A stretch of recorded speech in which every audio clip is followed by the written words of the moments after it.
Justice SK. Yadav के विवादित बयान पर अब कपिल सिब्बल ने भी प्रतिक्रिया दी है। उन्होंने प्रेस कॉन्फ्रेंस कर इस बयान की आलोचना की है और कहा है कि ऐसे बयान न्यायिक सिद्धांतों के खिलाफ हैं। उन्होंने जस्टिस एस.के. यादव के खिलाफ राज्यसभा में महाभियोग चलाने की बात भी कही। सवाल यह भी उठता है कि ऐसे लोगों को हिम्मत कैसे होती है कि ऐसे बयान दें। सवाल यह भी उठता है कि पिछले 10 साल में ऐसा क्यों हो रहा है।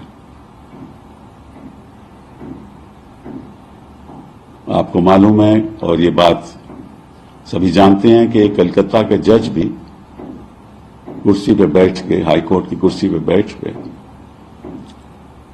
कुछ ऐसे फैसले करते थे और तुरंत उसके बाद रिजाइन करके भाजपा में शामिल हो गए और अब मेंबर ऑफ पार्लियामेंट हैं।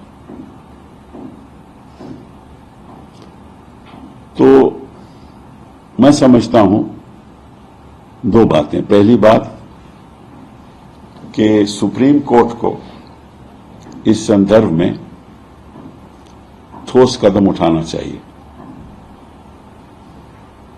मैं मानता हूं कि सुप्रीम कोर्ट को यह पावर है कि ऐसे शख्स को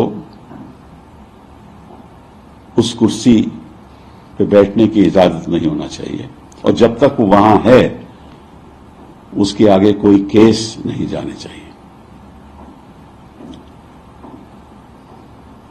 दूसरी बात, मैंने कुछ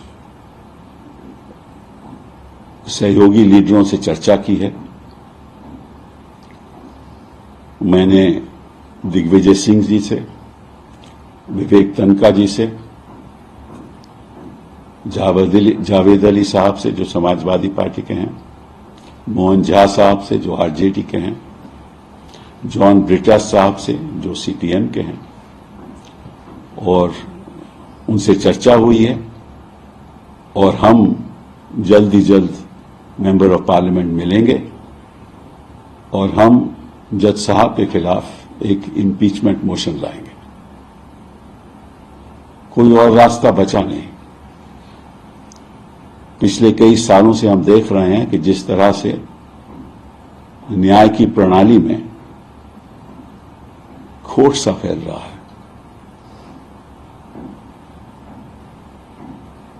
जो मैं बयान दे रहा हूं, not in my capacity as president of the Supreme Court Bar Association, but as my capacity as a citizen of this country who believes in the Constitution, who believes in the rule of law, and who believes passionately in the independence of the judiciary. आपको याद होगा और शायद याद नहीं भी होगा कि मई 7, 1997 में, May 7, 1997, the Supreme Court of India unanimously adopted what was called the Restatement of Values of Judicial Life.